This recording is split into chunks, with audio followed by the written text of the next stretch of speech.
আজকে এক শ্রেণীর কুলাঙ্গার, এক শ্রেণীর নারী লোভী বলে ইসলাম নারীদেরকে অধিকার দেয় নাই, নারীদের অধিকার হরণ খর্ব করেছে।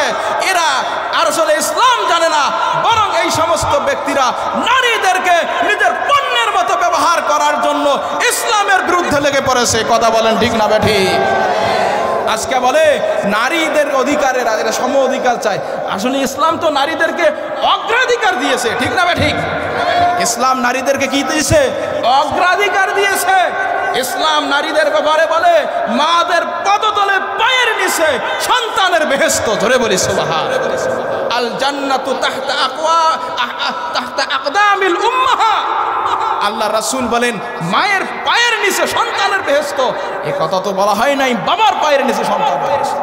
আল্লাহ রাসূল বলেন তুমি বাজার গিয়েছো, তোমার ঘরে ছেলে আছে মেয়ে আছে, সন্তানের জন্য, দুই সন্তানের জন্যই তুমি জিনিস কিনবা, আগে মেয়েরটা কেন তারপর ছেলেরটা কেন।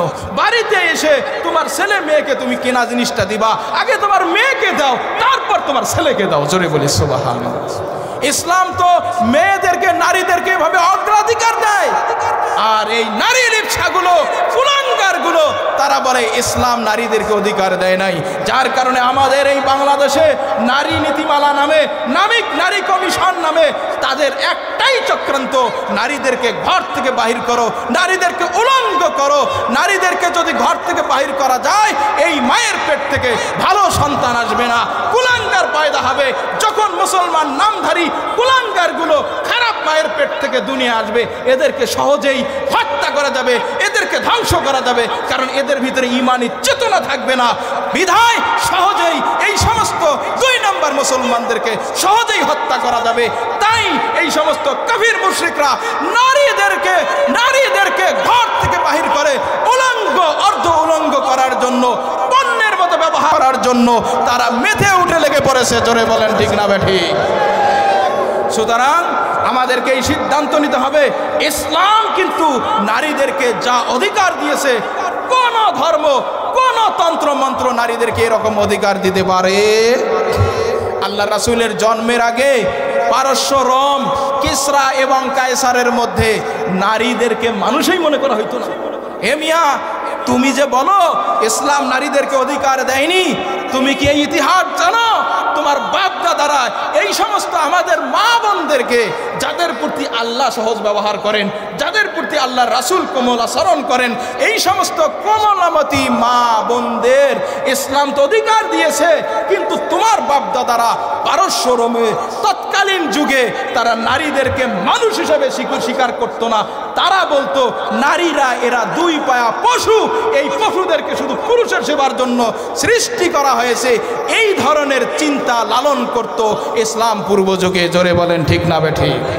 দলিল তাফসিরে মারিফুল কোরআন খোলেন, সেখানে বিস্তারিত আলোচনা এসেছে।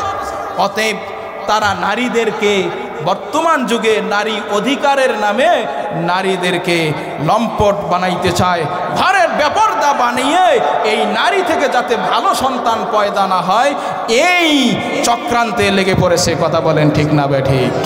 নারী অধিকারের নামে আল্লাহু আকবার, আল্লাহু আকবার।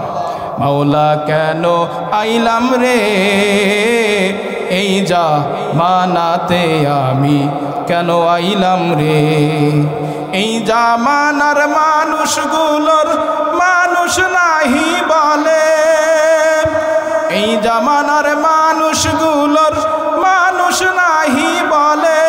দেখলে ওদের চলাফেরা, দেখলে ওদের চলাফেরা মাথায় আমার ঘোরে, আমি কেন আইলাম রে এই যা মানাতে, আমি কেন আইলাম রে মাওলা কেন আইলাম রে এই যা মানাতে, আমি কেন আইলাম রে। মুরতাদেরা ওদের নিয়ে খেলছে কত খেলা, আরে নাস্তিকেরা নারীদের নিয়ে খেলছে কত খেলা।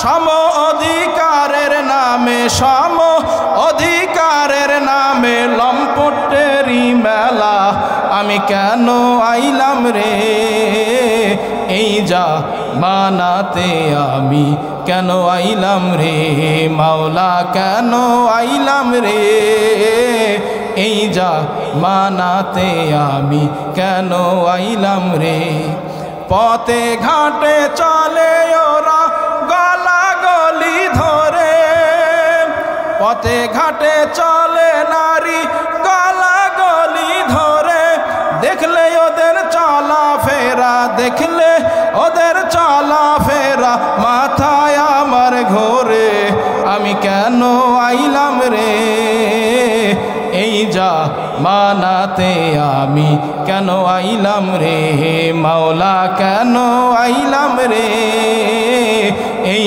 যা মানাতে আমি কেন আইলাম রে ঠিক না বে ঠিক সুতরাং মা বোনদের প্রতি বিশেষ ওয়াজ হলো এটা ও মা ওই সমস্ত কাফির মুশরিকরা যে ওই সমস্ত নাস্তিক মুরতাদগুলো যারা একটা নারীকে পথে ঘাটে বাইর করতে চায় গার্মেন্টসের শ্রমিক বানাইতে চায় যেই নারীদের অধিকার তারা খর্ব করে নারীদেরকে ব্যবহার করার চেষ্টা করে এই সমস্ত আজে বাজেদের কথা না শুনে ইসলাম তোমাদেরকে যে অধিকার দিয়েছে ইসলাম তোমাদেরকে যে মর্যাদা রেখেছে এই মর্যাদাটা তোমরা ধরে রাখবেন অবশ্যই চারটা আমল করবেন 5 ওয়াক্ত নামাজ স্বামীর সেবা সতীত্বের হেফাজত এবং রমজানের রোজা এই চারটা আমল যদি করতে পারেন আল্লাহ তাআলা আপনাদের জন্য জান্নাত উন্মুক্ত করে দেবেন পুরো জান্নাতের 8টি দরজা খুলে যাবে জোরে বলি সুবহানাল্লাহ ও বন্ধু আল্লাহর রাসূল ও মা বোনগণ আল্লাহর রাসূল সাল্লাল্লাহু আলাইহি সাল্লাম আপনাদের নিয়ে কত কান্নাকাটি করেছেন এক হাদিসে এসেছে হযরতে আলী রাদিয়াল্লাহু তাআলা আনহু এবং আল্লাহর রাসূলের কন্যা হযরত ফাতেমা রাদিয়াল্লাহু তাআলা আনহা দুইজনে একদিন আল্লাহর রাসূলের কাছে গেছে গিয়ে দেখে রাসূলুল্লাহ সাল্লাল্লাহু আলাইহি সাল্লাম অঝোর নয়নে কাঁদতেছেন হযরত আলী রাদিয়াল্লাহু তাআলা আনহু জিজ্ঞাসা করলেন ইয়া রাসূলুল্লাহ এভাবে কাঁদছেন কেন হযরত রাসূলুল্লাহ সাল্লাল্লাহু আলাইহি সাল্লাম বলেন আলী আমাকে জাহান্নাম আল্লাহ দেখাইছেন মিরাজের রাতে আমি আমার উম্মতের নারীদের করুণ অবস্থা দেখে আমার ওই কথা স্মরণ হচ্ছে আর সহ্য করতে পারছি না কত নারীকে দেখছি আল্লাহু আকবার তাদের মাথার মধ্যে জাহান্নামের শেকল পরিয়ে ঝুলিয়ে রাখা হয়েছে তাদের মায়ের তার শরীরের মধ্যে গরম পানি জাহান্নামের পানিগুলো ঢেলে দেওয়া হচ্ছে শরীরগুলো ঝলসে যাচ্ছে কত নারীকে দেখেছি আমার উম্মতের কত নারীকে দেখেছি আল্লাহু আকবার তার জিহ্বা টেনে বাহির করে ঝুলিয়ে রাখা হয়েছে গলার মধ্যে গরম পানি ঢালা হচ্ছে কত নারীকে আমি দেখেছি তার হাত তার পাকে স্তনের কাছে নিয়ে এসে বেঁধে রেখে হাতকে মাথার চুলের কাছে বেঁধে রেখে ঝুলিয়ে রাখা হচ্ছে পুরা শরীর জাহান্নামের আগুনকে ঝলসে দিচ্ছে কত নারীকে আমি দেখেছি সেই নারীর তার চেহারাটা শুয়োরের মতো হয়ে গেছে সে তার শরীরটা গাধার খচ্চরের মতো হয়ে গেছে এত বিশাল দেহি হয়েছে মুখটা শুয়োরের মতো হয়ে পড়ে আছে কত নারীকে দেখেছি তার চেহারা আপনার কুকুরের মতো হয়ে গেছে আমি এই অবস্থা দেখে আর সহ্য করতে পারি না উম্মতের নারীদের আমার উম্মতের নারীদের একই দুরবস্থা আল্লাহু আকবার হযরত ফাতেমা রাদিয়াল্লাহু তাআলা আনহা বলেন আব্বাজান তাহলে বলেন কোন অপরাধের কারণে এই সমস্ত নারীদের এই আযাব হচ্ছে সংক্ষেপ কথা যেহেতু হুজুর চলে আসছেন একেবারে শেষ কথা মা বোনরা একটু কান পেতে চলেন ওই সমস্ত নারীরা যারা চুল খুলে রাস্তাঘাটে চলাফেরা করতো মার্কেটে ঘুরতো পর পুরুষকে তাদের চুল দেখাইছে ও মা হাসরের ময়দানে জাহান্নামের মধ্যে চুলের মধ্যে জাহান্নামের আগুনের শেকল লাগিয়ে তোমাকে ঝুলিয়ে রাখা হবে এইটা কি তুমি পছন্দ করো যদি এটা পছন্দ করো চুল খোলা রেখে চলো কোনো সমস্যা নাই তুমি যদি মুমিন হয়ে থাকো এক আল্লাহকে বিশ্বাস করে থাকো কিয়ামতের হাসর নাসরকে বিশ্বাস করে থাকো জান্নাত জাহান্নামকে বিশ্বাস করে থাকো মা তোমার সাথে আমার এই কথা বিনীত আরজ তুমি আর পর পুরুষকে এই চুল আর খোপাকে বেনিকে আর দেখায়ও না মা কঠিন আযাব হয়ে থাকবে আল্লাহু আকবার মা যেই সমস্ত স্বামী মহিলারা স্বামীদের সাথে কটু কথা বলতো স্বামীকে তুচ্ছতাচ্ছিল্য করতো স্বামীদের কৃতজ্ঞতা আদায় করে নাই এই সমস্ত ব্যক্তি এই সমস্ত নারীদের জিহ্বাকে টেনে ঝুলিয়ে রাখা হয়েছে জাহান্নামের আগুনের মধ্যে পুড়িয়ে রাখা হয়েছে যেই সমস্ত নারীরা তার সতীত্বের হেফাজত করতে পারে নাই পর্দা মতো চলতে পারে নাই তাদেরকে ওইভাবে হাত পা একত্রিত করে ঝুলিয়ে রাখা হয়েছে জাহান্নামের আগুনের মধ্যে ঝলসে রাখা হয়েছে যেই সমস্ত নারীরা আরেকজনের সাথে হিংসা গীবত শেকায়েত করে এই সমস্ত হিংসা রাখে এক নারীদের মধ্যে তো হিংসা একটু বেশিই থাকে, হিংসা করা যাবে না। আরেক বোনের সাথে আরেকজন ফ্যামিলির সাথে হিংসা করা যাবে না। তাদের চেহারা কুকুরের মধ্যে হিংসা বেশি, এই জন্য এই সমস্ত নারীদের চেহারা কুকুরের মতো করে দিছে। এই জন্য আমি বিনীত আরজ করব, আপনারা ইসলামের পথে চলে আসেন। আমি যদি মারা যাই, আমাকে তোমরা দাফন করবা না, মাটির নিচে দাফন করবা না, কবরস্থ করবা না। কয়ে আমাকে তোমরা আগুনে পুড়ে একেবারে পুরো ভস্ম করে নিবা, একেবারে ছাই করে নিবা, ভস্ম হয়ে যায়। ছাইগুলো একেবারে ভস্ম করে নিবা। এই ছাইগুলোর অর্ধেক তোমরা বাতাসে, আমার ছাইগুলো আমাকে পুড়ে যেই ছাইগুলো হলো অর্ধেক তোমরা বাতাসে ভেসে দিবা, আর বাকি অর্ধেক তোমরা সমুদ্রের পানিতে ফেলে দেবা। ওই ব্যক্তির ধারণা হলো আমাকে পোড়ার পরে আমার ছাইগুলো বাতাসে উড়ে যাবে, বাতাসের সাথে মহাশূন্যে মিশে যাবে ছাইগুলো, আর বাকি অর্ধেক ছাই মহাসমুদ্রের পানির সাথে মিশে যাবে। আল্লাহ তাআলা ধরতে পারবে না। এরপরেও যদি আল্লাহ তাআলা আমাকে ধরে, জাহান্নাম ছাড়া আমার কোনো আর উপায় থাকবে না। ওই বেচারা মারা গেল। সন্তানরা বাবার ওসিয়ত অনুযায়ী সন্তানরা বাবাকে, মৃত্যু বাবাকে আগুনে পুড়ে ভস্ম করে অর্ধেক ছাইকে আকাশে উড়ে দিলেন, বাকি অর্ধেক ছাই সমুদ্রের মধ্যে ভাসিয়ে দিলেন। ছাইগুলো বাতাসের সাথে মিশে গেল, আর বাকি অর্ধেক ছাই পানির সাথে মিশে গেল। বলেন তো এই ব্যক্তিকে আল্লাহ ধরতে পারবে কি পারবে না? বিশ্বাস আছে না নাই? আল্লাহ কি পারে কি পারে না? আল্লাযী ইযা আরাদা শাইআন আন ইয়াকুলা লাহু কুন ফায়াকুন। আল্লাহ রাব্বুল আলামিন বলেন, ইযা আরাদা শাইআন আন ইয়াকুলা লাহু কুন ফায়াকুন। আল্লাহ তাআলা যখন কোনো কিছু করার ইচ্ছা করে, আল্লাহকে বেশি কিছু করা লাগে না, শুধু বলে কুন হও, ফায়াকুন, সঙ্গে সঙ্গে সেটা হয়ে যায়। জোরে বলি সুবহানাল্লাহ। বাস আল্লাহ তাআলা বাতাসকে বললেন, বাতাস তোমার সাথে যতগুলো ছাই মিশে গেছে সবগুলোকে একত্রিত করো। বাতাস ছাইগুলোকে জমা করে নিল। এরপর সমুদ্রের পানিকে অর্ডার করলেন, তোমার কাছে যত ছাই মিশে গেছে সব ছাইকে একত্রিত করলো, একত্রিত করো। সঙ্গে সঙ্গে সমুদ্র সমস্ত ছাইগুলোকে একত্রিত করলেন। আল্লাহ তাআলা এখন বললেন হও, কুন হও, সঙ্গে সঙ্গে ছাইগুলো থেকে জিন্দা ওই বনি ইসরাইলের পাপিষ্ট ব্যক্তি জিন্দা হয়ে গেল। জোরে বলি সুবহানাল্লাহ। আল্লাহ তাআলা ডাক দিয়ে বলেন, কেন তুমি তোমার সন্তানকে এই নির্দেশনা দিয়েছিলা? কারণ তোমার ধর্মের মধ্যে তো আগুনে পোড়ানোর কোনো বিধান নাই, কেন তুমি এই আগুনে পোড়ানোর ওসিয়ত করছিলা?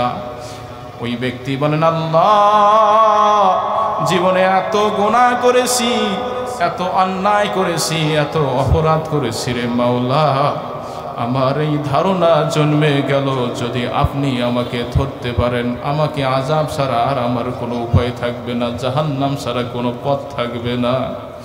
আল্লাহু আকবার, আল্লাহু আকবার।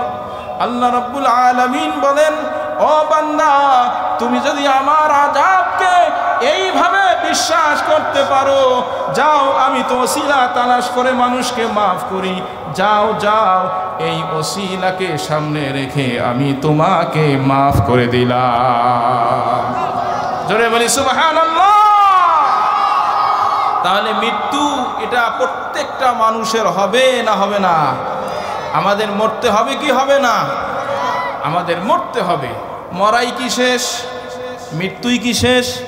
কথা বলেন, মৃত্যু কি শেষ? আমরা অনেক সময় দুনিয়ার জ্বালা যন্ত্রণা, অনেক ব্যক্তি আছে বউয়ের জ্বালায় আর টিকতে না পারে, বলে মরলেই তো বেঁচে যাই। আসে না নাই? আসে না নাই? কি মরলে কি বাঁচে না মরলে শুরু? মরলে শুরু। আমরা এই দুনিয়ায় এসেছি, এই দুনিয়ায় আসার ভূমিকা ছিল মাত্র 9 মাস 7 দিন। কয় মাস? 9 মাস 7 দিন। মানে মায়ের পেটে একটা সন্তান পরিপূর্ণ থাকে হলো 9 মাস 7 দিন। আমাদের কাছে একটা কথা আছে 10 মাস 10 দিন, আসলে মেডিকেল সায়েন্স বলে যে না, আসলে বিষয়টা এমন না। বিষয়টা হলো 9 মাস 7 দিন, এর কম বেশি কম হতে পারে, বেশি তো বেশি 7 দিন, এটা মেডিকেল সায়েন্স বলে, এরপরও কম বেশি হতে পারে। তো দুনিয়ায় আসার পিছনে আমরা ভূমিকা ছিল 9 মাস 7 দিন, ধরলাম না 10 মাস 10 দিন। কিন্তু এই সামান্য ভূমিকার পরে আমি দুনিয়া আসলাম। দুনিয়া আসার পর আমার হায়াত কতদিন? 60 থেকে 70 বছর। আল্লাহ রাসূল সাল্লাল্লাহু আলাইহি ওয়াসাল্লাম এই হাদিসে বলেছেন, এক হাদিসে বলেছেন আমার উম্মতের বয়স হলো 60 থেকে 70। অথচ পূর্বের যুগের অনেক নবী রাসূলগণ তার উম্মতগণ 1000 বছর পর্যন্ত হায়াত পাইত। কোন কোন নবী রাসূলের উম্মত 500 বছর পর্যন্ত হায়াত পাইত, কোন কোন নবী রাসূলের উম্মত 200-300 বছর পর্যন্ত হায়াত পাইত। আল্লাহর রাসূল বলেন আমার উম্মতের বয়স হলো 60 থেকে 70। বলেন যে নবীর উম্মত 1000 বছর হায়াত হিসাবে নিয়ে আসা যায়, কোথায় 1000 বছর আর কোথায় মাত্র 100 না 60 থেকে 70। স্বয়ং আপনার আমার রাসূল বেঁচে ছিলেন কয় বছর? 63 বছর। আপনার আমার রাসূল 63 বছর বেঁচে ছিলেন। আবু বকর সিদ্দিক রাদিয়াল্লাহু তাআলা আনহু 63 বছর বেঁচে ছিলেন। ওমর রাদিয়াল্লাহু তাআলা আনহু 64 বা আর একটু বেশি বছর বেঁচে ছিলেন। এই তো হায়াত। আপনি আল্লাহর রাসূল বলেন আমার উম্মতের হায়াত হলো 60 থেকে 70। এই জিন্দেগির ভূমিকা ছিল মাত্র 9 মাস 7 দিন। কিন্তু আপনার আমার জিন্দেগি, পরকালীন জিন্দেগি, এই দুনিয়া থেকে চলে যাওয়ার পরে যেই জিন্দেগি শুরু হয়ে যাবে, ওই জিন্দেগিটার ভূমিকা হবে 1,20,000 বছর। কয় বছর? 1,20,000 বছর। আল্লাহু আকবার। এটা হলো ওই জিন্দেগির সূচনা, ভূমিকা। তাহলে যেই জিন্দেগির ভূমিকা হবে 1,20,000 বছর, কয় এটা কেমন করে হয়? কয় সর্বশেষ যেই ব্যক্তিটা দুনিয়া থেকে চলে যাবে ওই ব্যক্তিকে কমপক্ষে 40,000 বছর আলমে বরজাখের জগতে থাকতে হবে। এরপরে কিয়ামতের ময়দান কায়েম হবে, ওখানে 50,000 বছর থাকতে হবে। 50 আর 40 কত হয়? 90 বছর। যেই পুলসিরাত আল্লাহ তাআলা কায়েম করবেন, এই পুলসিরাত পাড়ি দেওয়াটার রাস্তা হবে 30,000 বছরের রাস্তা রে বন্ধু। এই 30, 50, 40 সব মিলে হলো 1,20,000 বছর। এক হাদিসে আল্লাহর রাসূল সাল্লাল্লাহু আলাইহি ওয়াসাল্লাম বলেন, বান্দা ও আমার উম্মত, তোমাদেরকে আল্লাহ তাআলা মৃত্যুর পরে যে হায়াত দিবে, এই হায়াতটা তোমাদের কিভাবে বুঝাই রে উম্মত? শোনো শোনো, মহাসমুদ্র যে তোমরা দেখো, এই সমুদ্রের মধ্যে একটা আঙ্গুল তুমি ঢুকে দাও, আঙ্গুল তুলো, দেখো তো ওই আঙ্গুলের মাথায় কতটুকু পানি ওঠে। কয় আঙ্গুল ঢুকে দিয়ে ওই আঙ্গুলের মাথায় যতটুকু পানি উঠলো, আল্লাহু আকবার, আল্লাহু আকবার, কয় ওই সামান্য পানিটুকু হলো দুনিয়ার জীবন, আর মহাসমুদ্রের সমস্ত পানি হলো আখিরাতের জীবন। জোরে বলি সুবহানাল্লাহ। তাহলে আপনার আমার দুনিয়ার জীবন একেবারে নগণ্য, আখিরাতের জীবন হলো স্থায়ী। তাই আল্লাহ তাআলা আপনাকে আমাকে ওয়াজ করেন, স্মরণ করে দেন, কুল্লু নাফসিন যায়িকাতুল মাউত। আল্লাহ বলেন ও বান্দা শুনে রাখো, প্রত্যেকটা বান্দাকে, প্রাণীকে কিন্তু মৃত্যুর স্বাদ গ্রহণ করতে হবে। সুম্মা ইলাইনা তুরজাউন, পরিশেষে আমার কাছে তোমাকে ফিরে আসতে হবে। আজকে আপনি আমি মৃত্যুকে ভুলে যাই, আবার যারা মৃত্যুকে বিশ্বাস করি তারা মৃত্যুকে এমনভাবে বিশ্বাস করি এটা একটা মামুলি বিষয় হয়ে গেছে। মৃত্যু থেকে আমরা কোনো শিক্ষা গ্রহণ করি না, ঠিক না বেঠি?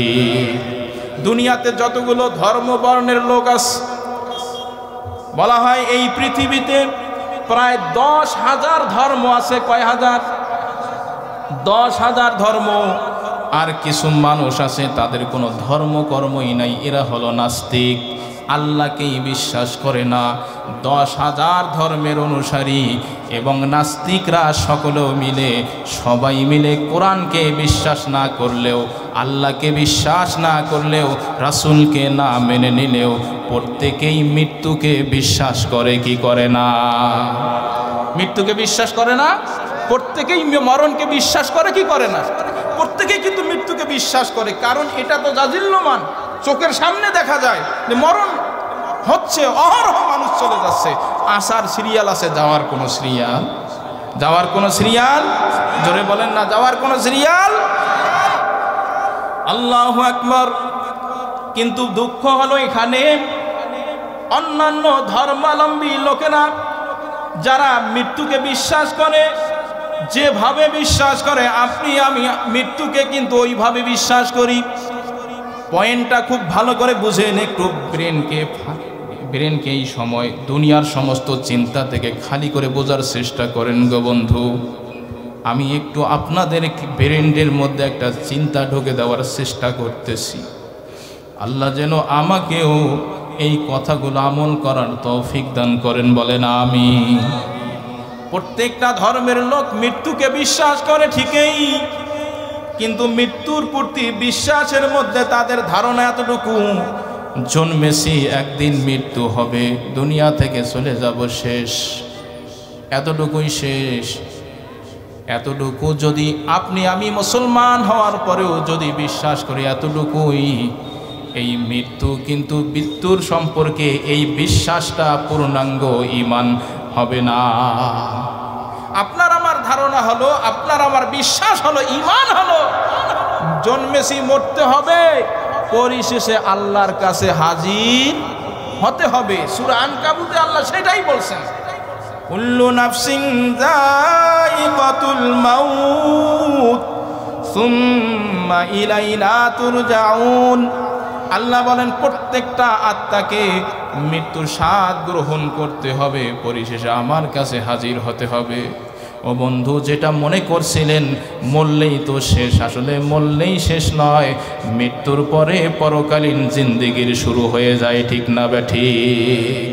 সুতরাং ওই জিন্দেগিতে আপনার আমার অবস্থান কি হবে, আপনার আমার কি করতে হবে আল্লাহর কাছে গিয়ে? আল্লাহ তাআলা বলেন ওয়ানাদাউল মাওয়াজিনাল কিসতা লিয়াউমিল কিয়ামাহ। হাসরের ময়দানে আল্লাহ তাআলা মিজানের পাল্লা কায়েম করবেন গো বন্ধু। আল্লাহু আকবার, আল্লাহু আকবার। ওয়া আন্না আমাল ইবনে আদম ওয়া কওলুহু ইউজান। বনি আদমের প্রত্যেকটা আমল, প্রত্যেকটা কাজ, প্রত্যেকটা কথা আল্লাহ তাআলা মিজানের পাল্লায় ওজন করবে। আপনি কোথায় গেছেন, কি করেছেন, কি কার সাথে কি করেছেন, সঙ্গোপনে কি করেছেন, পানির নিচেও কি করেছেন। আল্লাহু আকবার। আমাবস্যার গভীর অন্ধকার রাত্রে আপনি কোথায় গিয়ে গুনার কাজ করেছেন গো বন্ধু? কোথায় সঙ্গোপনে কাকে গালি দিয়েছেন, সব কিছুর হিসাব একদিন আল্লাহর সামনে দিতে হবে, কি হবে না? সুতরাং মৃত্যু যখন আসবে, তখন আমাদের মৃত্যুর কথা যখন আসবে, মুমিন হিসাবে আমাদের দুইটা জিনিস চিন্তা করতে হবে। একটা হলো জন্মেছি মরতে হবে, এটা ঠিক। কোরআনুল কারিমে অসংখ্য আয়াতে আল্লাহ তাআলা এই মৃত্যুর ওয়াজ করেছেন।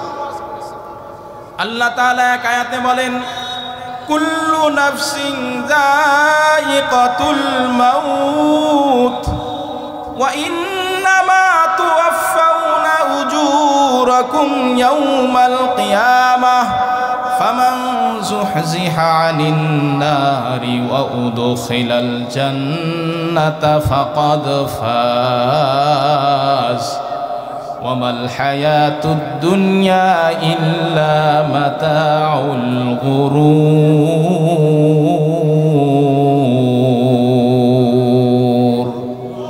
আল্লাহ রাব্বুল আলামিন বলেন প্রত্যেকটা আত্মাকে মৃত্যুর স্বাদ গ্রহণ করতে হবে। সুম্মা তুওয়াফাউনা উজুরাকুম ইয়াউমাল কিয়ামা। বান্দারে কিয়ামতের ময়দানে তোমাকে কিন্তু পরিপূর্ণ হিসাব তোমার করা হবে, প্রতিদান কিন্তু পূর্ণাঙ্গ রূপে দেওয়া হবে। ফামান যুহজিহা আনিন নারি ওয়া উদখিলাল জান্নাতা ফাকাদ ফাজ। যেই ব্যক্তি হিসাব দিয়ে জাহান্নাম থেকে বেঁচে জান্নাতে প্রবেশ করতে পারলো, আল্লাহ রাব্বুল আলামিন বলেন ওই ব্যক্তি পরিপূর্ণ সফল কাম হয়ে গেল। জোরে বলি সুবহানাল্লাহ। আর এক আয়াতে সূরা জুমার ভিতরে আল্লাহ রাব্বুল আলামিন বলেন কুল ইন্নাল মাউতাল্লাযী তাফিরুনা মিনহু ফাইন্নাহু মুলাকীকুম। আল্লাহ তাআলা বলেন বান্দারে, তুমি মৃত্যু থেকে যত দূরে পালাও, মৃত্যু কিন্তু তোমাকে আলিঙ্গন করবে, মৃত্যু কিন্তু তোমাকে সাক্ষাৎ করবেই না করবে। আল্লাহ তাআলা সূরা নিসার ভিতরে আরো এক আয়াতে আবারও মৃত্যুর ওয়াজ করেন আইনামা তাকুনু ইউদরিকুমুল মাউত ওয়ালাউ কুনতুম ফি বুরুজিম মুশাইয়্যিদা। আল্লাহ রাব্বুল আলামিন বলেন বান্দারে, আল্লাহ আল্লাহ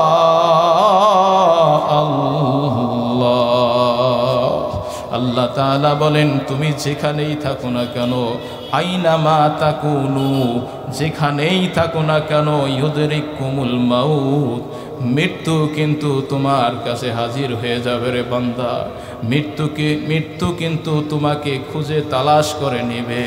ওয়ালাউ কুনতুম ফি বুরুজিম মুশাইয়্যিদা, এমনকি তুমি যদি শক্ত নির্মিত সুদৃঢ় দুর্গের মধ্যেও যদি লুকাও, সেখানেও মৃত্যু তোমার কাছে হাজির হয়ে যাবে।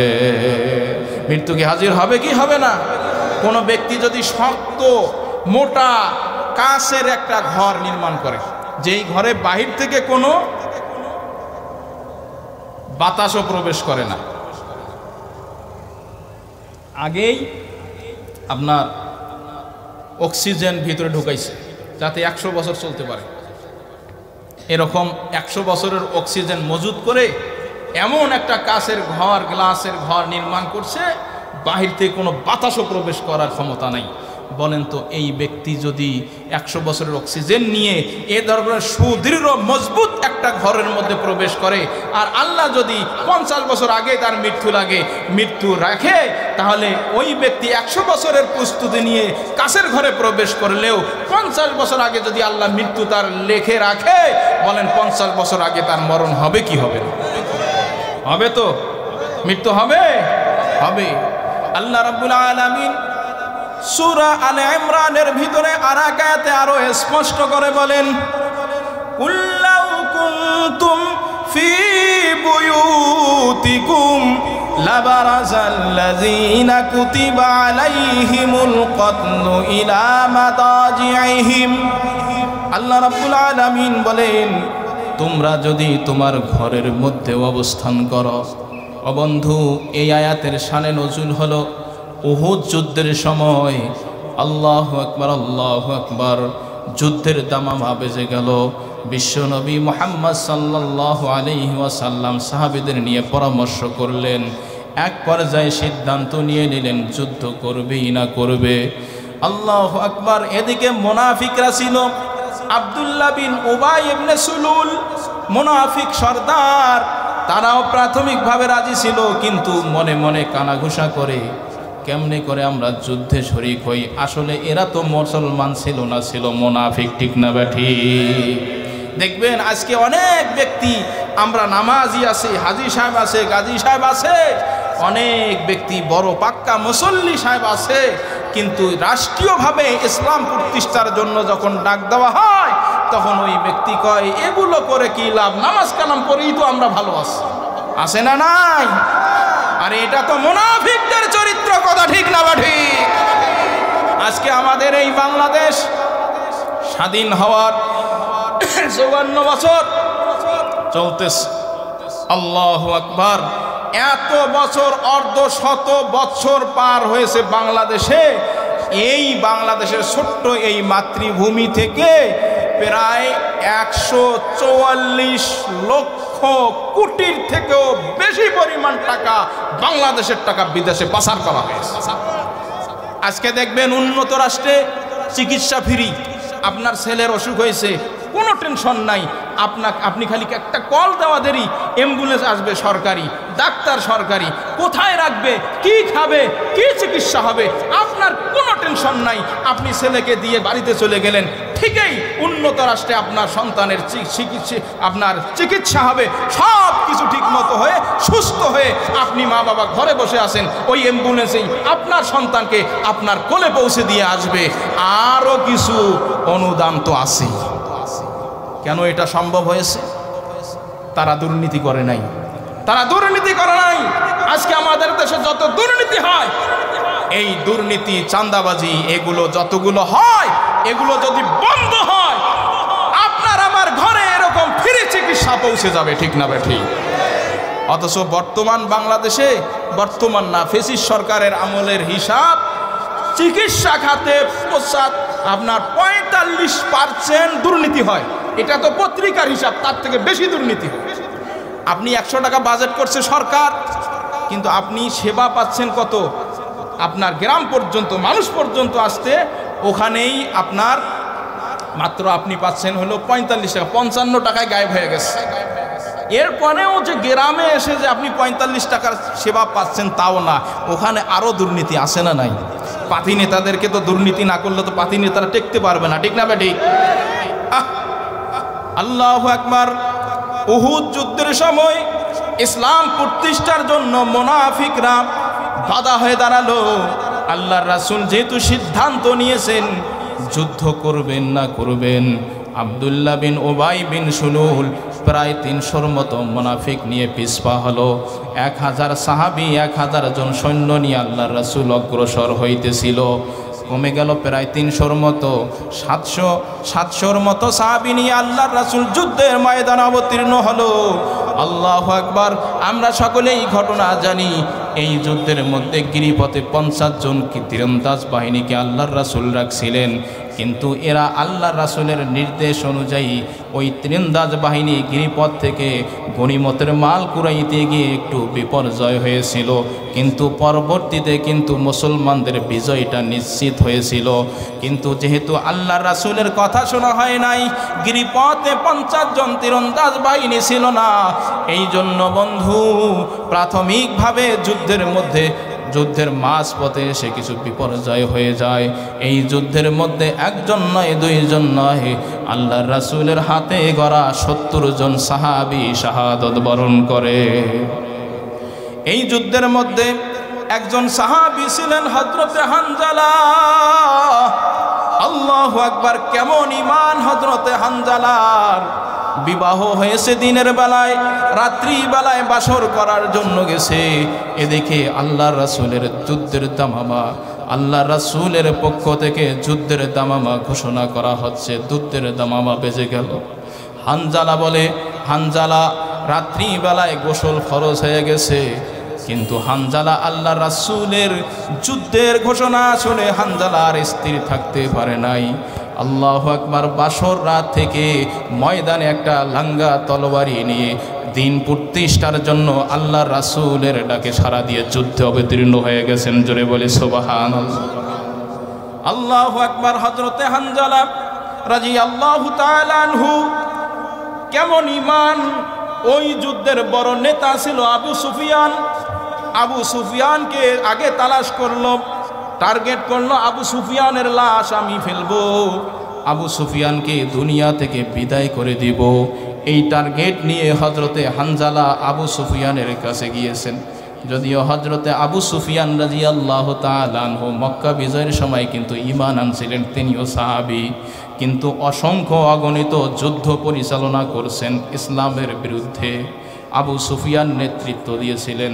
হযরতে হানজালা রাদিয়াল্লাহু তাআলা আনহু আবু সুফিয়ানের মধ্যে পায়ের মধ্যে আঘাত করেন, কিন্তু লক্ষ্য চ্যুত হয়ে যায়। আবু সুফিয়ান পায়ে আঘাত পায় কিন্তু মারা যায় না। এই সুযোগে একজন হযরতে হানজালা রাদিয়াল্লাহু তাআলা আনহুকে দুনিয়া থেকে বিদায় করে দেন, তিনি শহীদ হয়ে যান। পরের দিন যুদ্ধ। আল্লাহু আকবার। এই যুদ্ধের মাঝপথটা এত কঠিন ছিল, আপনার আমার রাসূল বিশ্বনবী মুহাম্মদ সাল্লাল্লাহু আলাইহি ওয়াসাল্লাম দুইটা দান মোবারক শহীদ হয়ে যায়। আল্লাহর রাসূলের ওঠ ঠোঁটগুলো ফেটে যায়, রক্ত ঝরতে থাকে। আল্লাহ রাসূল সাল্লাল্লাহু আলাইহি সাল্লামের মাথার মধ্যে লোহার হেলমেট ঢুকে যায়। রে বন্ধু, কি মনে করছেন 5 ওয়াক্ত নামাজ শুধু পড়ব? অনেকেই তো এমন আছি জুমার নামাজ শুধু পড়ি, বড় মুসলমান, পাক্কা মুসলমান, 7 দিন আর মসজিদে খুঁজে পাওয়া যায় না। অনেক মুসলমান এমন আছে বছরে 2 ঈদে নামাজ পড়ে, তাও নাকি পাক্কা মুসলমান। অনেক মুসলমান এমন আছে গণতন্ত্র প্রতিষ্ঠার জন্য কাজ করে, যেই গণতন্ত্রটা হলো পশ্চিমাদের একটা পচা দুর্গন্ধ জিনিস। কথা ঠিক না ব্যাঠি? যেটা হলো কুফরিতন্ত্র, সেটা নিয়ে কাজ করার চেষ্টা করি। কই দিয়েছি তো রক্ত, আরো দেব রক্ত। বলে কি বলে না? ধরে বলেন, বলে কি বলে না? আরে মিয়া, রক্ত দিল কে? তুমি দাও কাকে? রক্ত দিল তো আল্লাহ, রক্ত তো দিবা আল্লাহর পথে। তা না দিয়ে তুমি আল্লাহর দেওয়া রক্তকে দাও ওই আব্রাহাম লিঙ্কনের গণতন্ত্রের পথে। বলেন, আব্রাহাম লিঙ্কন কি ইমানদার না কাফের? যদি আব্রাহাম লিঙ্কনের গণতন্ত্রের জন্য রক্ত দাও, হাসরের ময়দানে তোমার হাসর হবে আব্রাহাম লিঙ্কনের সাথে। ঠিক না ব্যাঠি? আর যদি ইসলামের জন্য, আল্লাহর জন্য আমার 1 ফোঁটা ঘামও ধরে, 1 ফোঁটা রক্ত ধরে, 2টা টাকাও খরচ হয়, এর ওসিলায় আল্লাহ তাআলা হাসরের ময়দানে আল্লাহর রাসূলের সাথে আপনার আমার হাসর নসিব করতে পারে। ঠিক না ব্যাঠি? এজন্য দিন প্রতিষ্ঠার জন্য হযরতে হানজালার মতো সৈনিক হওয়ার দরকার আছে না নাই? বন্ধু, দিন প্রতিষ্ঠার জন্য যদি আপনি আমি অগ্রসর হই, আল্লাহু আকবার। চরমনার পীর সাহেব দামাত বারকাতুহুম সারা দিন চষে বেড়াচ্ছে, ইসলাম প্রতিষ্ঠার জন্য কাজ করতেছে। আল্লাহ আল্লাহ আল্লাহ। প্রত্যেক মাসে 25-26 দিন বাইরে সফর করে, মাত্র 3-4টা দিন বাড়িতে ঘুমায়। কেমন দরদ নিয়ে, কেমন মুজাহাদা নিয়ে তারা কাজ করতেছে। অথচ মুসলমান হওয়ার পরেও অনেক ব্যক্তি এই স্লোগান দেয়, নেশা করে, গাঁজা খায়, পীর সাহেব চরমনাই আছে না নাই? এদের কপাল তো পুড়ে গেছে। যেই লোকটা তার জীবনকে অক্ষ করছে দিন প্রতিষ্ঠার জন্য, তাকে বলে নেশাখোর। এর থেকে হারামখোর, হারামজাদা আরো আছে নাকি জগতে? আল্লাহু আকবার। হযরতে হানজালা রাদিয়াল্লাহু তাআলা আনহু শহীদ হয়ে গেছে। বিশ্বনবী মুহাম্মদ সাল্লাল্লাহু আলাইহি ওয়াসাল্লাম রক্তাক্ত হয়ে গেছেন। বিশ্বনবীজির মাথায় হেলমেট লোহার খণ্ড ঢুকে পড়ে গেছে। রে বন্ধু, আল্লাহ আল্লাহ। হযরত আবু উবাদা রাদিয়াল্লাহু তাআলা আনহু বিশ্বনবীর মাথার একটা লোহার হেলমেট, এই লোহা যে ঢুকে গেছে, একটা লোহার খণ্ড বাহির করার জন্য চেষ্টা করতেছে, খুলতে পারে না, বাহির হয় না, এত শক্তভাবে লোহাটা ঢুকে গেছে বিশ্বনবীজির মাথায়। হযরত আবু উবাদা রাদিয়াল্লাহু তাআলা আনহু দাঁত দিয়ে কামড়িয়ে ধরে একটা লোহার খণ্ড বাইর করে নেয়। ও বন্ধু, যেই রাসূলের গায়ে মশামাছি পরা নিষেধ ছিল, যেই রাসূলের জন্যই কুল কায়নাত, সেই রাসূলের মাথায় দিন প্রতিষ্ঠার জন্য লোহার খণ্ড ঢুকে যায়, এত সজোরে ঢুকে যায়। রে বন্ধু, ইতিহাসে এসেছে, তাফসীর ইবনে কাসিরের মধ্যে এসেছে, হযরতে আবু উবাইদা রাদিয়াল্লাহু তাআলা যখন একটা লোহার খণ্ড দাঁত দিয়ে শক্ত করে ধরে টান দিয়ে দেয়, হযরত আবু উবাইদা রাদিয়াল্লাহু তাআলা আনহুর একটা দাঁত শহীদ হয়ে যায়। আল্লাহর রাসূলের মাথায় কিভাবে লোহার খণ্ড ঢুকে গিয়েছিল, যে দাঁত দিয়ে টানলে লোহার খণ্ড বাইর হয়েছে ঠিকই, কিন্তু একটা দাঁত ভেঙে গেছে। দ্বিতীয় খণ্ডটা বাইর করার জন্য আবারও দাঁত দিয়ে চেপে ধরে, আর একটা দাঁত দিয়ে চেপে ধরে আবার বাইর করে। ইতিহাস বলে আবারও তার আরেকটা দাঁত শহীদ হয়ে যায়। হযরত আবু উবাইদা রাদিয়াল্লাহু তাআলা আনহু আল্লাহর রাসূলের মাথার লোহার খণ্ড বাহির করতে গিয়ে 2টা দান মোবারক শহীদ করে দিল, ভেঙে ফেলল। রে বন্ধু, আমি এতটুকু বোঝাইতে চাই, বিশ্বনবী উহুদের ময়দানে কত কষ্ট পেয়েছিলেন। হযরতে হানজালা রাদিয়াল্লাহু তাআলা আনহু, আল্লাহু আকবার। পরের দিন যুদ্ধ শেষ। আল্লাহর রাসূল বলেন, সমস্ত লাশগুলো একত্রিত করো। এদিকে হযরতে হানজালার স্ত্রী যেই স্ত্রীকে বাসর রাতে রেখে এসেছিল সেই স্ত্রী এসে আল্লাহ রাসূলকে বলেন, ইয়া রাসূল আল্লাহ, অসংখ্য সাহাবী শহীদ হয়েছে গো রাসূলুল্লাহ, আমি হলাম ওই আপনার সাহাবীর স্ত্রী যার বিবাহ আপনি গতকাল পড়িয়েছিলেন, হানজালার স্ত্রী আমি। ইয়া রাসূলুল্লাহ, শহীদদেরকে তো গোসল ছাড়া আপনি লাশ দাফন করান, জানাজা দেন।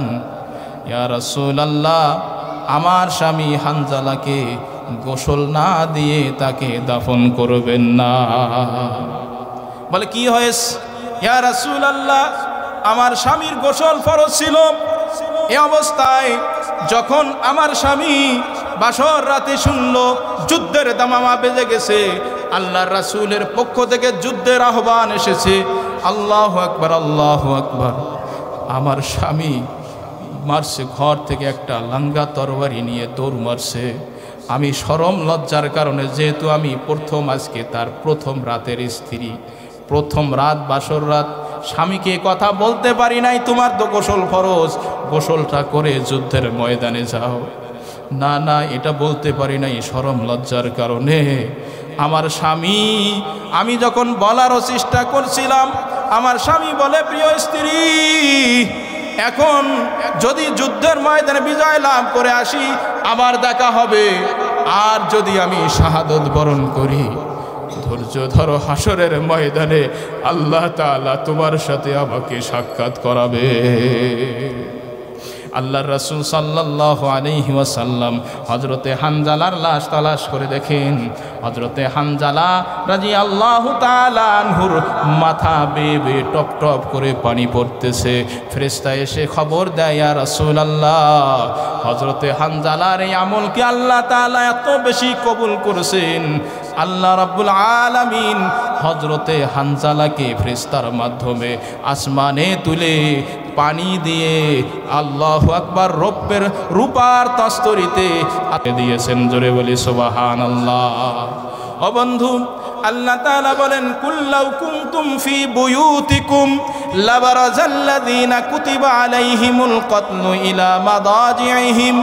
এই উহুদ যুদ্ধের মধ্যে যেহেতু অসংখ্য সাহাবী মারা গেল, আর মুনাফিকরা যুদ্ধে যায় নাই, জানে বেসে গেল, বাড়িতে বসে যখন শুনলো অনেক সাহাবী এই যুদ্ধের মধ্যে হতাহত হয়ে গেছে, আল্লাহু আকবার আল্লাহু আকবার, মুনাফিকরা এখন বলতে লাগলো, ওই যে সমস্ত শহীদরা যারা যুদ্ধের ময়দানে 70 জন শহীদ যারা দুনিয়া থেকে জান্নাতে চলে গেল, এই শহীদদের সন্তানদেরকে, নাতিপুতিদেরকে, ছেলেদেরকে, মা বাবাদেরকে ডাক দিয়ে বলেন, আমরা বলছিলাম না ঘরের মধ্যে যদি আবদ্ধ থাকি তাহলে আমরা মৃত্যুবরণ করতাম, তাহলে আমরা মারা যাইতাম না। তাদেরকেও বলছিলাম তোমরা ঘরে থাকো, মারা যাবা না, যুদ্ধের ময়দানে গেলে তোমরা মারা যাবা। যেহেতু তারা আমাদের কথা শুনে নাই, এই জন্য যুদ্ধের ময়দানে তারা আজকে মারা গেছে, শহীদ হয়ে গেছে। আল্লাহ তাআলা মুনাফিকদের জবাব দিতে গিয়ে আয়াত নাজিল করে বলেন, ও বান্দা, ও মুনাফিকের দলেরা, শুনে রাখো, কুল্লাউ কুনতুম ফি বুয়ুতিকুম, যদি তোমরা ঘরের মধ্যে থাকো, তোমাদের তো ধারণা ঘরে থাকলে মারা যাবে না, কিন্তু আমি আল্লাহ বলি, লাবারাজাল্লাযীনা কুতিবা আলাইহিমুল কতলু ইলা মাদাজিহিম, আমি আল্লাহ তাআলা যার মরণ যেখানে রেখেছি, তোমাকে ওই ঘর থেকে ঘাত ধাক্কে বাহির করে সেখানে উপস্থিত করে তোমার মৃত্যু দিব। ঠিক না বা ঠিক? আমার বন্ধুগণ, কুরআনুল কারীমে এক মৃত্যুর ওয়াজ আল্লাহ তাআলা বারবার বিভিন্ন আয়াতে করলেন।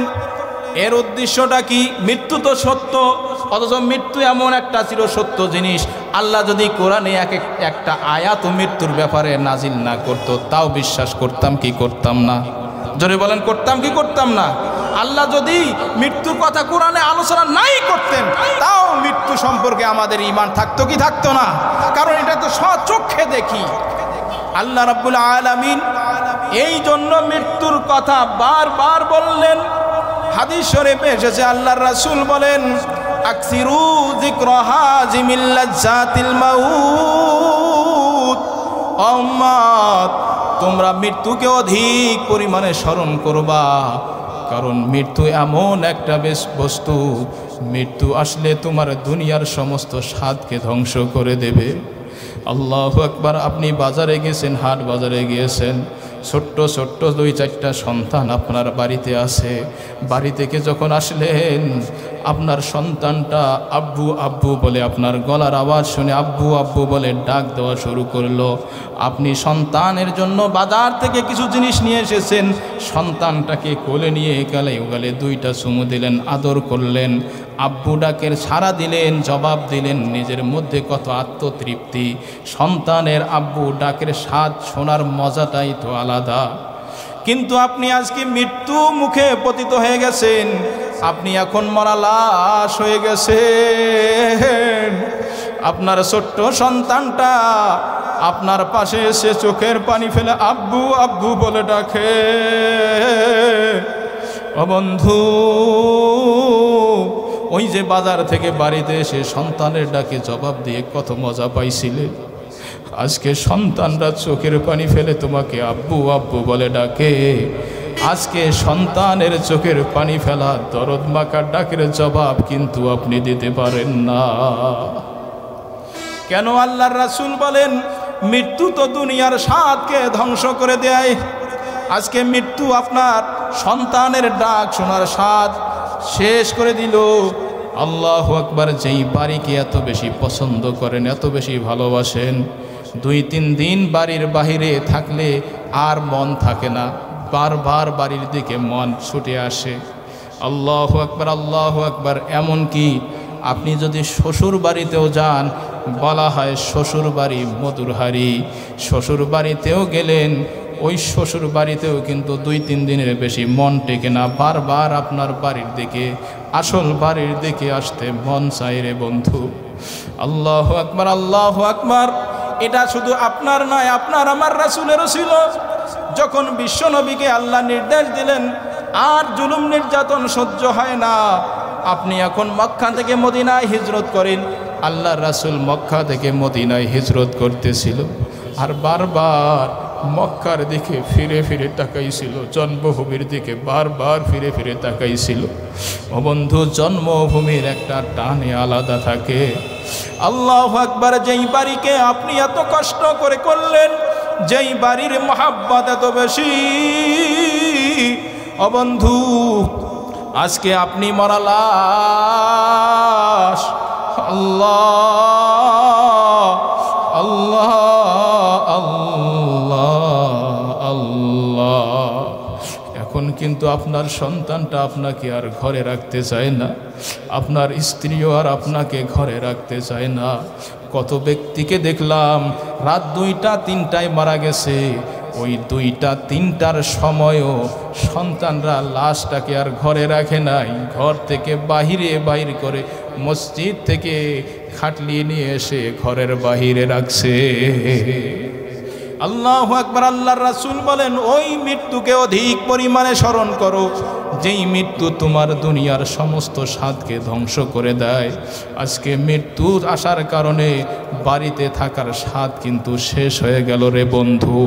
কত নামি দামি পোশাকের অহংকার বাহাদুরি আপনার আমার, আজকে মৃত্যু যখন আসবে, আল্লাহু আকবার, সঙ্গে সঙ্গে আপনার গায়ের পোশাকগুলো খুলিয়ে নেওয়া হবে।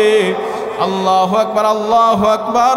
আল্লাহর রাসূল বলেন, ওই মৃত্যুকে অধিক পরিমাণে স্মরণ করো, যেই মৃত্যু দুনিয়ার সমস্ত স্বাদকে ধ্বংস করে দেয়। আল্লাহ আল্লাহ আল্লাহ। ও যুবক ভাই, আপনার আমার মতো কত যুবক এই দুনিয়া থেকে বুড়া হওয়ার আগেই মারা গেল। কত যুবক হুন্ডা অ্যাক্সিডেন্ট করে মারা গেল রে ভাই। আপনি আমি যদি, আল্লাহু আকবার, আল্লাহু আকবার, আপনি আমি যদি যুবক বয়সে ইবাদত না করে, আমল না করে মারা যাই, বলো তো আপনার আমার কবরে কি অবস্থা হয়ে যাবে। আল্লাহ আল্লাহ আল্লাহ। এই জন্য আল্লাহ রাব্বুল আলামিন কোরআনুল কারিমে বারবার মৃত্যুর ওয়াজ করলেন, বান্দা মৃত্যুর কথা অধিক পরিমাণে স্মরণ করো, কারণ মৃত্যু এমন একটা চিরবস্তু, চির সত্য বস্তু, যেই মৃত্যুটা আসলে দুনিয়ার সমস্ত স্বাদ কিন্তু ধ্বংস হয়ে যাবে, দুনিয়ার কোনো রং তামাশার চলবে না। মহিলারা মারা যাওয়ার সাথে সাথে তার গহনা অলংকারগুলো খুলিয়ে নেওয়া হবে। আল্লাহু আকবার। মৃত্যুর যন্ত্রণা খুব কঠিন, মৃত্যু খুব কঠিন বস্তু। হযরতে ইব্রাহিম আলাইহিস সালাম একদিন মালাকুল মউত হযরত আজরাইল আলাইহিস সালামকে ডাক দিয়ে বলেন, ভাই আজরাইল রে, বলো তো দেখি, তুমি গুনাহগার নফরমানদের জীবনকে কিভাবে কবজ করো? তোমার আসল ওই চেহারাটা তুমি আমাকে একটু দেখাও। আল্লাহ আল্লাহ আল্লাহ।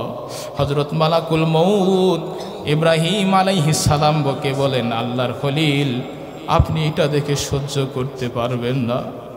আল্লাহু আকবার, আল্লাহু আকবার, আল্লাহু আকবার। হযরত ইব্রাহিম আলাইহিস সালাম মালাকুল মউতকে বলে, মালাকুল মউত, আমি দেখতে পারবো, সাহস আছে? হযরত আজরাইল আলাইহিস সালাম বললেন, আল্লাহর খলিল, একটু অধিক মুখ ফিরান। মুখ ফিরাইলেন। এখন মালাকুল মউত নফরমান বেঈমানদেরকে যেভাবে জীবন কবজ করেন, এই আসল এই ভয়ঙ্কর আকৃতি প্রকাশ করলেন। আল্লাহ আল্লাহ আল্লাহ। হযরত ইব্রাহিম আলাইহিস সালাম মালাকুল মউতকে এক নজর দেখার সাথে সাথে, মালাকুল মউতকে দেখার সাথে সাথে ইব্রাহিম আলাইহিস সালাম জমিনে ঢলে পড়ে বেহুশ হয়ে যায়। অনেকক্ষণ পর হযরত ইব্রাহিম আলাইহিস সালাম হুঁশ ফিরে পাইল। আল্লাহু আকবার। মালাকুল মউত ততক্ষণে তার চেহারাকে পরিবর্তন করে ফেলছেন। আল্লাহু আকবার। ইব্রাহিম আলাইহিস সালাম বলেন, ও মালাকুল মউত, তুমি যেই আকৃতি আমাকে দেখাইলা, কোন নফরমানকে যদি এই আকৃতি নিয়ে তুমি যদি তার জীবনকে কবজ করো রে মালাকুল মউত, এটাই তো তার শাস্তির জন্য যথেষ্ট হয়ে যাবে। হাদিস শরীফে এসেছে, মালাকুল মউতের আকৃতি এত ভয়ঙ্কর আকৃতি হয়, মালাকুল মউতকে এক নজর দেখা একজন ব্যক্তিকে 1000 তলোয়ার মারলে, তলোয়ার দিয়ে 1000টা কোপ মারলে ওই ব্যক্তি না যতটুকু না কষ্ট পায়, তার থেকে মালাকুল মউতের ভয়ঙ্কর চেহারা দেখা তার থেকে বেশি কষ্টকর। হযরতে মুসা আলাইহিস সালামকে মৃত্যুর পরে আল্লাহ রাব্বুল আলামিন জিজ্ঞাসা করেন, ও কালিমুল্লাহ, ও আমার কালিমুল্লাহ, ও মুসা, তুমি মৃত্যুকে কেমন পাইলা? আল্লাহু আকবার, আল্লাহু আকবার। এক বর্ণনায় এসেছে হযরত মুসা আলাইহিস সালাম বলে, আল্লাহ, আমি মৃত্যুকে এত কষ্টকর বস্তু হিসেবে পেয়েছি। আমার মনে হলো একটা পাতিলের মধ্যে গরম তেল, ওই পাতিলের নিচে আগুন দিয়ে জাল দেওয়া হচ্ছে, তেলগুলো টকবক টকবক করতেছে, আর একটা জীবন্ত পাখিকে ওই তেলের মধ্যে ভাজা হচ্ছে। আল্লাহ, ওই পাখিটা মরতেও পারছে, কথা বলতো সঙ্গে সঙ্গে তো না, আজকে তোমার চুল পাকা কেন? তুমি যদি নূহের ছেলে হও, চুল তোমার পাকা কেন? হযরতে নূহ আলাইহিস সালামের ছেলে বলেন, আমি তো আমার কবরে ঘুমন্ত অবস্থায় ছিলাম, যখন আমাকে ডাক দেওয়া হলো আমি মনে করলাম কিয়ামত সংগঠিত হয়ে গেছে, আর কিয়ামতের চিন্তায় কবর থেকে উঠতে উঠতে আমার মাথার চুলগুলো পেকে গেল। আল্লাহু আকবার। হযরতে আমাদের রাসূল বিশ্বনবী মুহাম্মদ সাল্লাল্লাহু আলাইহি ওয়াসাল্লামের 2-1টা করে দাড়ি এবং চুল পাকা শুরু হয়েছিল। কোন বর্ণনায় এসেছে বিশ্বনবীর 18টা চুল পেকেছিল। সাহাবা আজমাইন জিজ্ঞাসা করলো, ইয়া রাসূলুল্লাহ, আপনার তো চুল পেকে যাচ্ছে, দাড়ি পেকে যাচ্ছে। আল্লাহর রাসূল বলেন, সাইবানি হুদ ওয়া নাবা। আল্লাহু আকবার। যেই সূরাগুলো কিয়ামত সম্পর্কে আলোচনা যেই সূরাগুলোর মধ্যে এসেছে, ওই সূরাগুলোর নাম উল্লেখ করে করে বিশ্বনবী বলে, কিয়ামতের আলোচনায়, আমার কিয়ামতের চিন্তায় আমার দাড়ি এবং চুলগুলো পাকতে শুরু হয়ে গেছে। আপনার আমার নবীর পূর্বের পরে কোনো গুনাহ নাই, তিনি যদি কিয়ামত সম্পর্কে, পরকালীন জিন্দেগি সম্পর্কে এত চিন্তা করতে পারে রে বন্ধু, আপনার আমার গুনার শেষ নাই। আল্লাহু আকবার। হযরতে নূহ আলাইহিস সালামের ওই পুত্র বলেন, কিয়ামত হয়েছে, সংগঠিত হয়েছে, এইটা মনে করে আমার মাথার চুল পেকে গেল। আর তোমাদেরকে একটা সংবাদ দিয়ে আমি আবারও কবরে চলে যাব। সেটা হলো আজকে প্রায় 2000 বছর পূর্বে আমি মারা গেছি।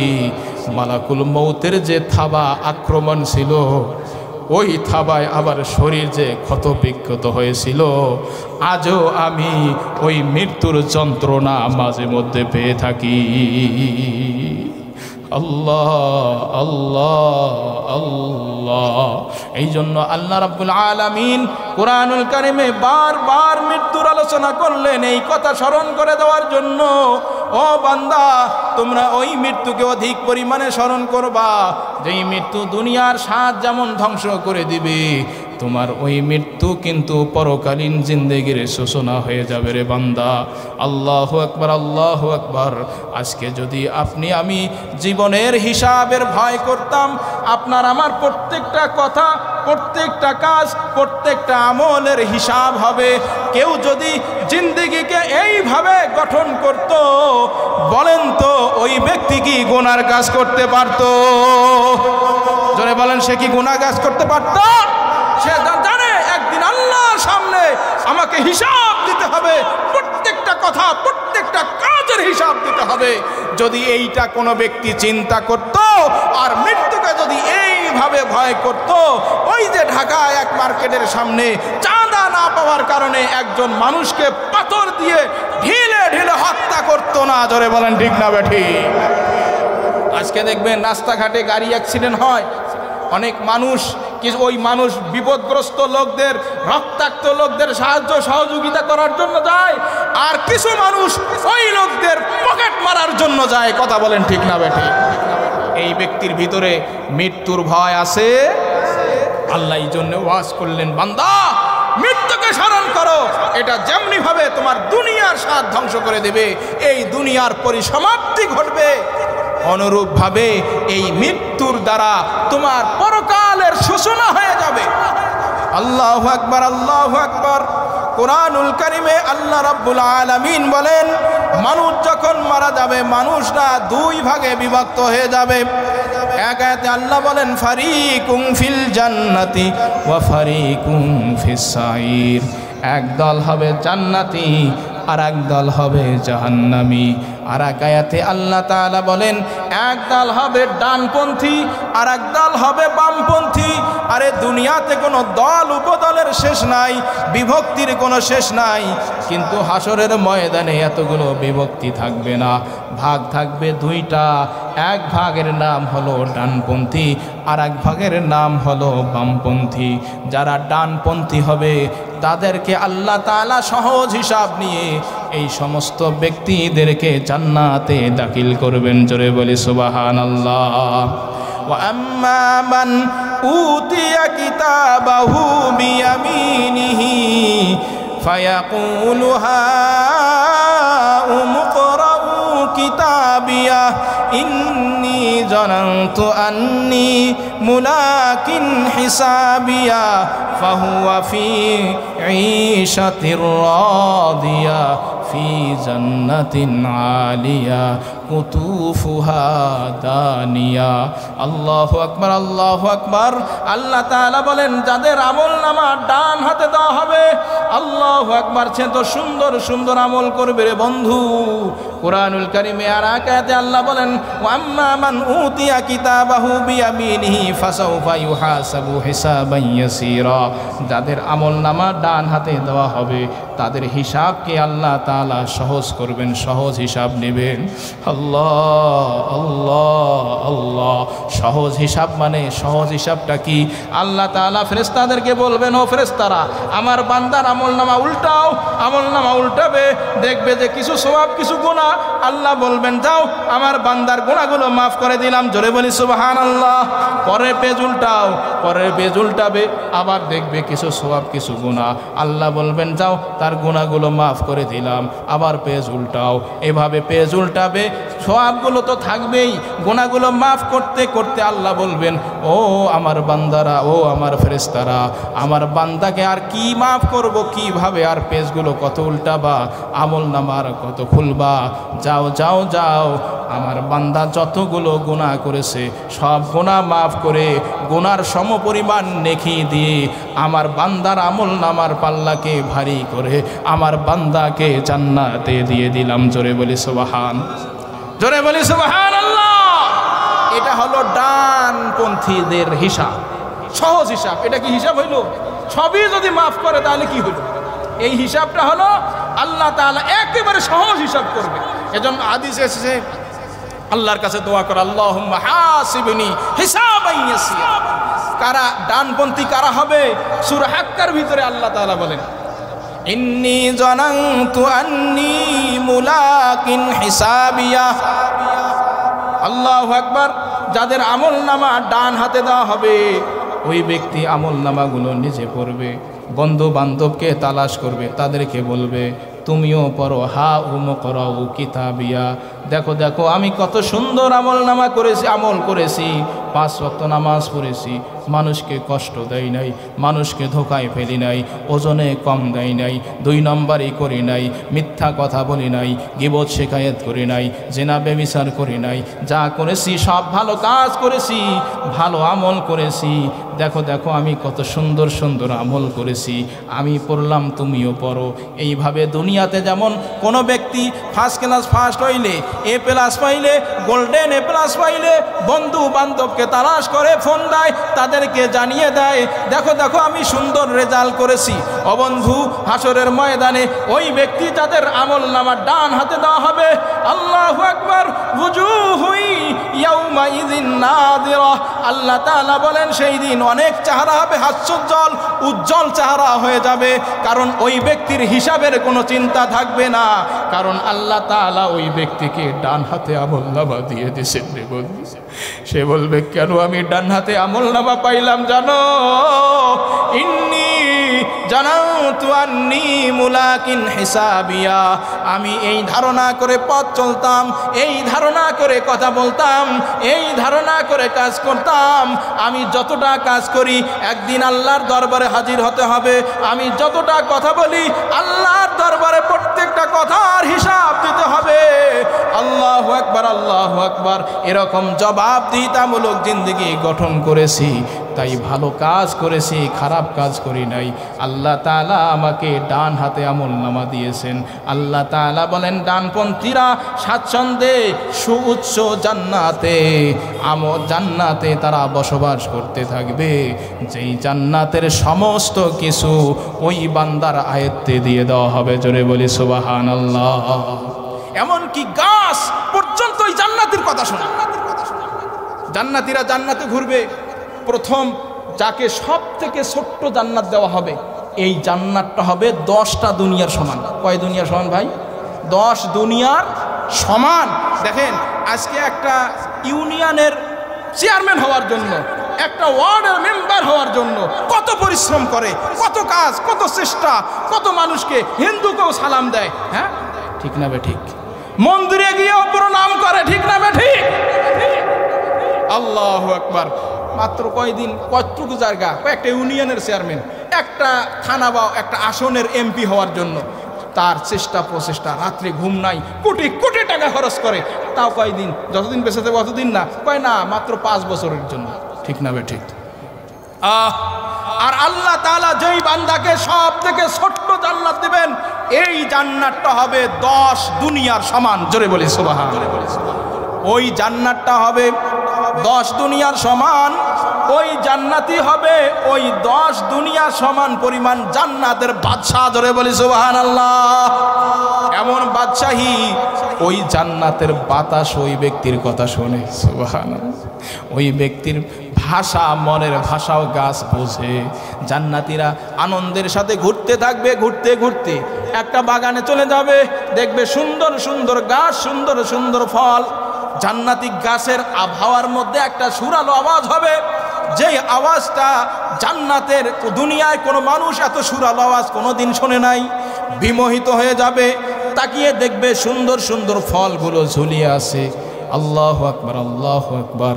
একটা ফল দেখে মন কেড়ে নেবে, মনে মনে এখনো মনের কথা মনে আছে, আহ কত সুন্দর ফল। এই কথাটা মনের কথা মনে ব্যক্ত করতেই জান্নাতের গাছের ফল ওই জান্নাতি ব্যক্তির ভাষা বুঝে নেবে। জোরে বলি সুবহানাল্লাহ। জান্নাতের গাছের ডালগুলো আস্তে আস্তে সামনের দিকে অগ্রসর হয়ে ঝুলিয়ে ওই ব্যক্তির হাত দিয়ে ধরা লাগবে না, ফলটা আস্তে করে ছিঁড়ে ওই জান্নাতি ব্যক্তির মুখের কাছে হাজির হয়ে যাবে। জোরে বলি সুবহানাল্লাহ। ও বন্ধু, জান্নাতটা এত শান্তির জায়গা, এত শান্তির জায়গা, এটা কি এত সহজে পাওয়া যাবে নাকি? আপনি আমি নামাজও পড়ি না, রোজাও করি না, সুন্নাতের ধার ধারি না, মেয়েরা পর্দা ঠিক মতো ব্যক্তিদেরকে বন্দী করে রাখো। ও মা বোনেরা, আল্লাহু আকবার, আল্লাহু আকবার। এই জাহান্নাম কিন্তু প্রস্তুত হয়ে আছে। কেন, কাদের জন্য এই জাহান্নাম? আল্লাহু আকবার। আল্লাহ রাব্বুল আলামিন সূরা নাবার ভিতরে বলেন, ইন্নাহুম কানু লা ইয়ারজুনা হিসাবা। কেন এদের জন্য জাহান্নাম? কয় তারা একদিন আল্লাহর দরবারে হিসাব দিতে হবে, এইটা তারা বিশ্বাস করতো না, এটা তারা মানতো না। বলে জন্মেছি মরতে হবে, মরলেই শেষ, এই কথার উপরে অটল ছিল। কিন্তু মৃত্যুর পরে যে আপনার আমাকে আল্লাহর দরবারে উপস্থিত হয়ে আপনার প্রত্যেকটা কথা, প্রত্যেকটা কাজের হিসাব দিতে হবে, এইটা আপনি আমি ভুলে গেছি। এই জন্য আমার এই আলোচনা থেকে আমি এই মেসেজটা দিতে চাই, মৃত্যু আমাদেরকে দুইটা বিষয় মনে করিয়ে দেয়। এক নাম্বার হলো, মৃত্যু এমন একটা বস্তু দুনিয়ার সমস্ত স্বাদ ধ্বংস করে দেয়। দুনিয়া থেকে কত মানুষ কত সময় এখান থেকে সেখান থেকে বিদায় নেয়। কত সন্তান দেখবেন বিদেশে যাওয়ার সময় মা কাঁদে, বাবা কাঁদে, সন্তানও কাঁদে, চোখের পানি ফেলে বিদায় দেওয়া হয়। কিন্তু কিছুদিন পর কিন্তু সন্তান থেকেই মা বাবার কোলে ফিরে আসে। একটা মেয়ে 16-17 বছর মা বাবার ঘরে থাকার পর যখন স্বামীর ঘরে চলে যায়, কত কান্না কাটি, চোখের পানি ফেলে কাঁদে। কিন্তু পরের দিনেই আবার স্বামীর বাড়ি থেকে বাবার বাড়িতে ফিরে আসার সুযোগ আছে। ও বন্ধু, আজকে আপনাকে আমাকে মৃত্যুবরণ করার সাথে সাথে ওই যে বাড়ি থেকে বাহির করা হলো, আর কোনো দিন ফিরে আসা হবে না। দাদা গেল, বাবা গেল,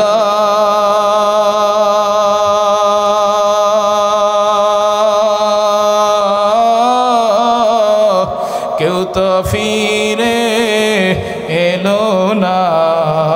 দাদা গেল, বাবা গেল,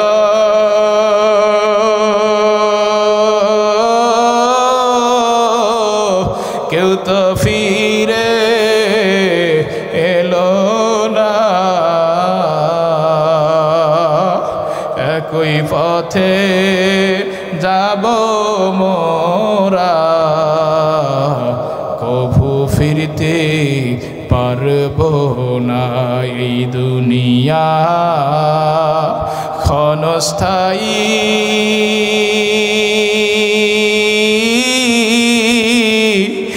স্থায়ী যে না,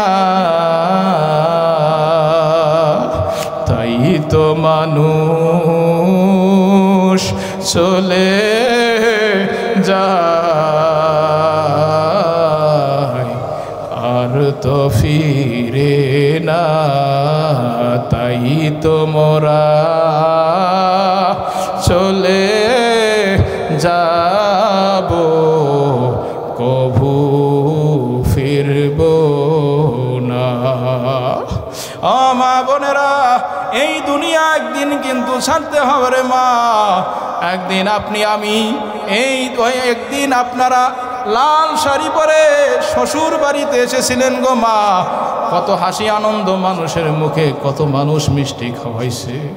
আল্লাহ, একদিন কিন্তু ওই শ্বশুর বাড়ি থেকে, স্বামীর বাড়ি থেকে সাদা শাড়ি পরে তোমাকে বিদায় নিতে হবে। লাল শাড়ি পরে তুমি আসলে শ্বশুর বাড়ি, যেতে হবে একদিন তোমার।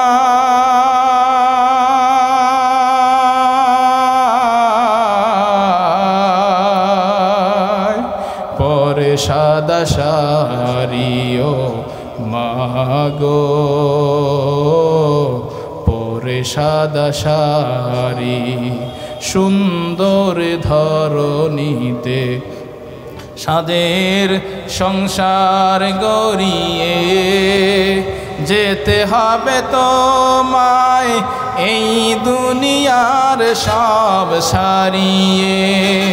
ছেলে মেয়ে কাঁদবে মামা বলে, ছেলে মেয়ে কাঁদবে মামা বলে, সেদিন তো নিথর পরে রবিও মাগো, পরে সাদা শাড়ি লাল শাড়ি পরে তুমি আসিলে শ্বশুর বাড়ি, যেতে হবে একদিন তোমার,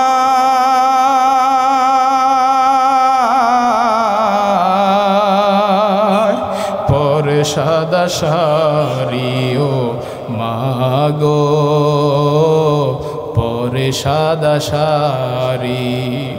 বন্ধুগণ, ও মা বোনেরা, বরগাছির মা বোনেরা, একটু কান পেতে শোনেন। আল্লাহ রাসূল সাল্লাল্লাহু আলাইহি ওয়াসাল্লাম ইরশাদ করেন, আল মারআতু ইযা সাল্লাত খামসাহা ওয়া সামাত শাহরাহা ওয়া আহসানাত ফারজাহা ওয়া আতাআত বা'লাহা ফালতাদখুল মিন আইয়ি আবওয়াবিল জান্নাতি শাআত। আল্লাহু আকবার, আল্লাহু আকবার। আল্লাহর রাসূল বলেন, কোন নারী যদি 4টা কাজ করে, 4টা আমল করে, ইযা সাল্লাত খামসাহা, 5 ওয়াক্ত নামাজ পড়বে, ওয়া সামাত শাহরাহা, রমজান মাসে রোজা রাখবে, ওয়া আহসানাত ফারজাহা, সতীত্বের হেফাজত করবে, ওয়া আতাআত বা'লাহা, আল্লাহু আকবার, স্বামীর কথা মতো চলবে, স্বামীর আনুগত্য হয়ে যাবে, স্বামীর সন্তুষ্টি তালাশ করবে। কোন মা যদি এই 4টা আমল করতে পারে, আল্লাহর রাসূল বলেন ওই নারীর জন্য জান্নাতের 8টা দরজা উন্মুক্ত করা হবে। জোরে বলি সুবহানাল্লাহ, জোরে বলি সুবহানাল্লাহ। তাহলে মহিলাদের জন্য জান্নাতে যাওয়া সহজ না কঠিন? জান্নাতে যাওয়া সহজ, কিন্তু বিশ্বনবী মুহাম্মদ সাল্লাল্লাহু আলাইহি ওয়াসাল্লাম বলেন, আমি জাহান্নাম পরিদর্শন করেছি, মিরাজের রাত্রে আমি জাহান্নাম দেখেছি। জাহান্নামের মধ্যে 2 শ্রেণীর লোককে বেশি পাইছি। এক শ্রেণীর হলো ধনী শ্রেণীর লোক, যাদেরকে আল্লাহ তাআলা দুনিয়াতে অসংখ্য অগণিত সম্পদ দিয়েছিল। সম্পদ পাওয়ার পরেও আল্লাহকে ভুলে জান্নাত উপার্জন করতে পারে নাই, জাহান্নাম উপার্জন করছে। দুনিয়াতে ওই সমস্ত ব্যক্তিরা খুশিতে ছিল, আনন্দের সাথে ছিল, মরার সাথে সাথে এদেরকে আল্লাহ তাআলা জাহান্নামে দিয়েছে। তাই জাহান্নামের মধ্যে ধনী লোকের সংখ্যা দেখেছি বেশি, আর মানুষের মধ্যে আমি দেখলাম অধিকাংশ মহিলারা জাহান্নামী। আল্লাহর রাসূল বলেন মহিলাদের সংখ্যা বেশি জাহান্নামে, অথচ মহিলাদের জান্নাতে যাওয়া সহজ। ঠিক না বে ঠিক? জোরে বলেন ঠিক না বে ঠিক? পুরুষকে আল্লাহ সৃষ্টি করছেন জান্নাতের বাহিরে, আর মাদেরকে সৃষ্টি করছেন জান্নাতের ভিতরে। মহিলাদেরকে আল্লাহ তাআলা নিজেই ভালোবাসেন। উহুদের যুদ্ধে হিন্দা হযরত হামজা রাদিয়াল্লাহু তাআলা আনহুর কলিজা চর্বণ করছিল। কলিজা ছিঁড়ে, বুক ছিঁড়ে কলিজা বাহির করে কলিজা চিবাইছিল আল্লাহ রাসূলের চাচার। এই হিন্দা এত বড় অপরাধী, পরবর্তীতে তিনি ইসলাম গ্রহণ করছেন। একজন মেয়ে মানুষ, আবু সুফিয়ানের স্ত্রী, তিনি বলেন তিনি যখন যুদ্ধে অবতীর্ণ হয়েছিলেন, এই মহিলাও যুদ্ধ করছিল। এক সাহাবী বলেন আমার সামনে হিন্দা পড়ে গেছে, আমিও হিন্দার কল্লাটা দ্বিখণ্ডিত করে দিতাম। সেই দিন আর আল্লাহ রাসূলের চাচার বুক ছেড়ে কলিজা বাহির করার তার সাহস হইতো না, কারণ তাকে আগেই দুনিয়া থেকে খতম করে দিতাম। তাকে মারার জন্য তলোয়ারও তুলেছিলাম, কিন্তু আল্লাহ রাসূলের কথা মনে হইল। আল্লাহর রাসূল বলেন খবরদার, আমার এই তলোয়ার দিয়ে যেন কোনো নারীর উপর আঘাত না পড়ে, কারণ নারীদের প্রতিও আল্লাহর রাসূল সহজ ব্যবহার করেন, স্বয়ং আল্লাহ মা বোনদের প্রতি সহজ আচরণ করেন। জোরে বলি সুবহানাল্লাহ।